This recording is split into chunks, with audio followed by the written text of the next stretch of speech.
Hello everyone and welcome back to the channel, and today we're going to be discussing Smackdown this week as the King of the Ring and the Queen's Crown tournament begin. As both of these tournaments begin, oh boy, let's get on with it. The show began with Sasha Banks, Becky Lynch and Bianca Belair all in the ring to sign the contract for their match at Crown Jewel.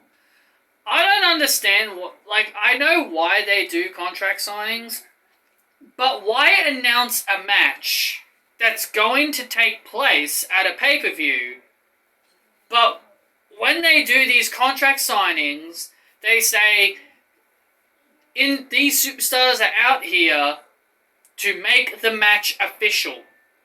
So, you go ahead and announce a match. This is the thing. This is just something that's always confused me. Why announce a match, but now we have to have the superstars themselves to put pen to paper to make the match official? And what we see here is a brawl, and Bianca Belair stands tall, and nobody signed the contract. Nobody signed the contract, so that should logically mean the match ain't gonna happen. They had to sign the contract for the match to happen. That's the logic I'm going by here.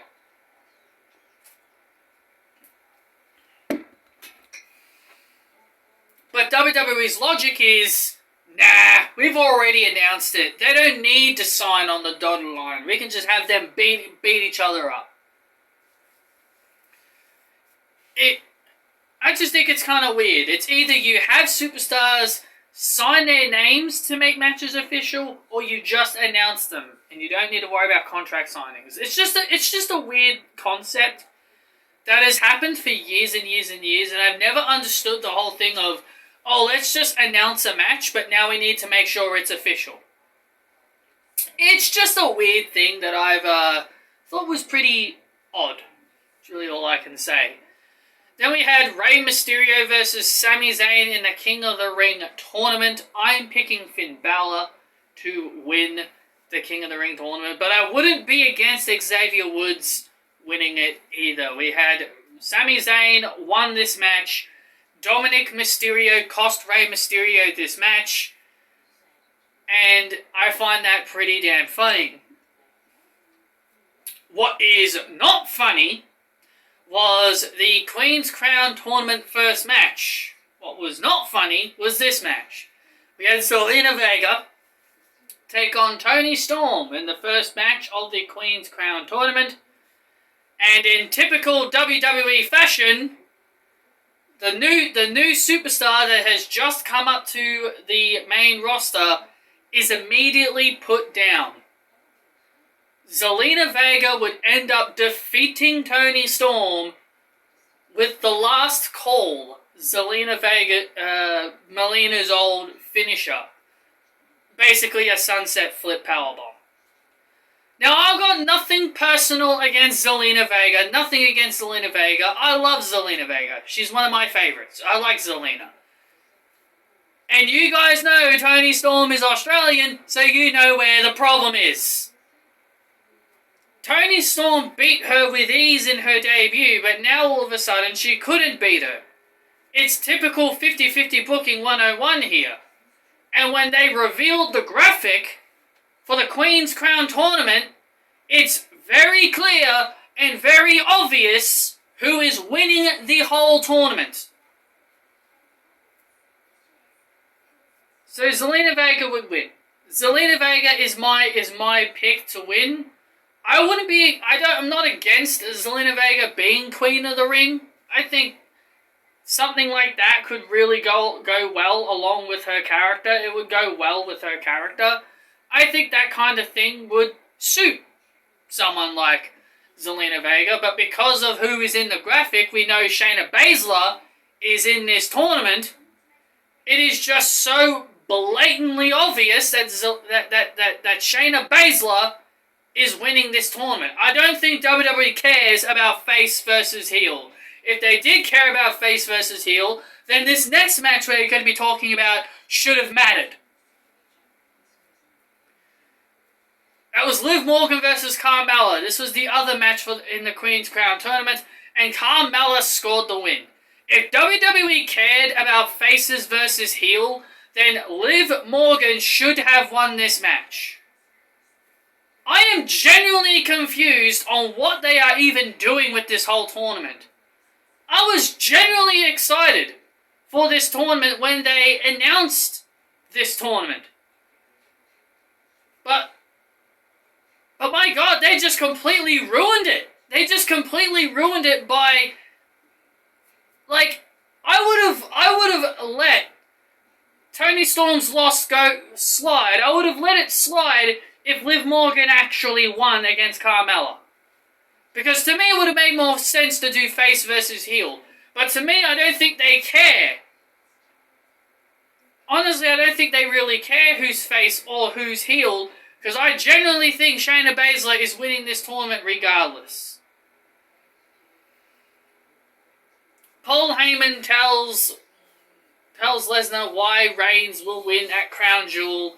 This is easily one of the best storylines going around, but I just don't really care. I started to really lose interest in the show as it went on, because, you know, I was bummed out by the whole women's tournament thing. I was very bummed out by it, and I didn't pay really all that much of attention. But I will say the Reigns-Lesnar stuff is still very good. Kevin Owens gets beat down again on Happy Talk, the absolute worst show to ever the absolute worst talk show to ever grace a WWE. I would rather watch Ding Dong Hello 100 times over than Happy Talk. Absolutely god awful.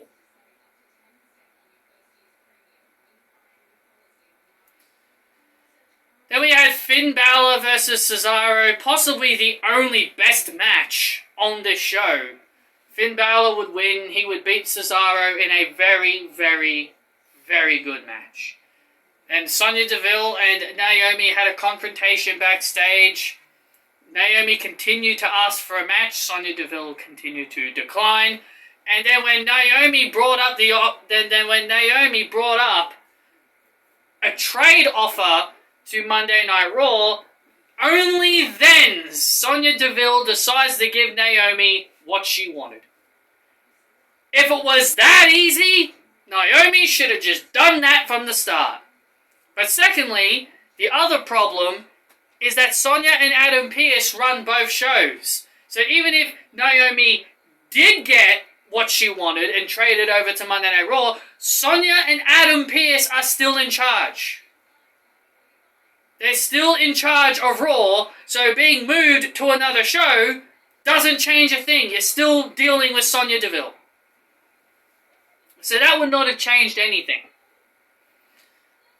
But it was only then Sonya Deville decided to tell Naomi, you know what, you can have your match. And that is against me. Okay.